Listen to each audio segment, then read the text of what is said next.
মোহাম্মদ হৃদয় হোসেন। হৃদয় হোসেন, তুমি এই মেয়ে নিয়ে আসছো? এই মেয়ের বাসা কোথায়? পাবনা। কবে নিয়ে আসছো? 10 দিন আগে। খাদিজা আক্তার নীলা। বাসা কোথায়? পাবনা। পাবনা কি সদরে? পাবনা জেলার এক 2 সন্তানের মা প্রেমের টানে ছুটে গেলেন ঝিনাইদহের হরিণাকুণ্ড উপজেলার হসিমপুর গ্রামে। যুবকের নাম হৃদয়, মাত্র বয়স 18 বছর। স্থানীয়দের ভাষ্য, দীর্ঘদিন ধরে সামাজিক যোগাযোগের মাধ্যমে তাদের প্রেমের সম্পর্ক গড়ে ওঠে। পরবর্তীতে ওই গৃহবধূ হঠাৎ করে নিখোঁজ হলে স্বামী ও পরিবারের মধ্যে উত্তেজনা ছড়িয়ে পড়ে। তখনই জানা যায় তিনি পাবনা থেকে সরাসরি চলে গিয়েছেন হৃদয়ের বাড়িতে। আচ্ছা, মেয়ে কি বিবাহিত ছিল? বাচ্চা কাছে আছে? তোমার বয়স কত? 18 বছর। ওই মেয়ের সাথে তোমার আছে পরিচয় হয় কিভাবে? নেট থেকে। তা বিয়ে করেছো কবে? কয়েকদিন। বিয়ে পড়াইছে কে? কোর্ট থেকে না?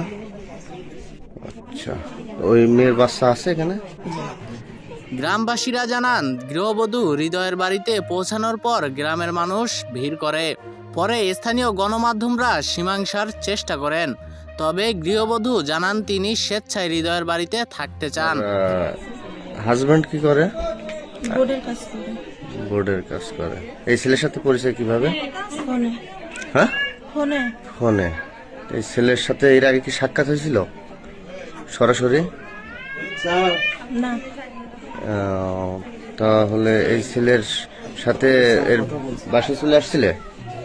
মানে এই ছেলের বাসায় তুমি একাই চলে আসছো?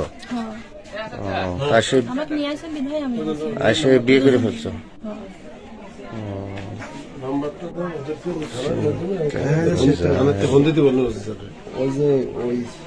তোমার বাচ্চা আছে?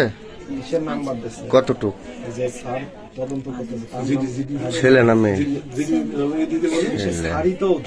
তোমার হাজবেন্ডের নাম কি? আগের হাজবেন্ড? হ্যাঁ, নজরুল। কি করেন উনি? বোর্ডের কাজ করে। এ ঘটনায় এলাকা জুড়ে আলোচনা সমালোচনা শুরু হয়েছে। অনেকে বলছেন, একজন মা প্রেমের টানে যখন এভাবে ঘর ছেড়ে চলে যান তা সামাজিকভাবে বড় প্রশ্ন তৈরি করে।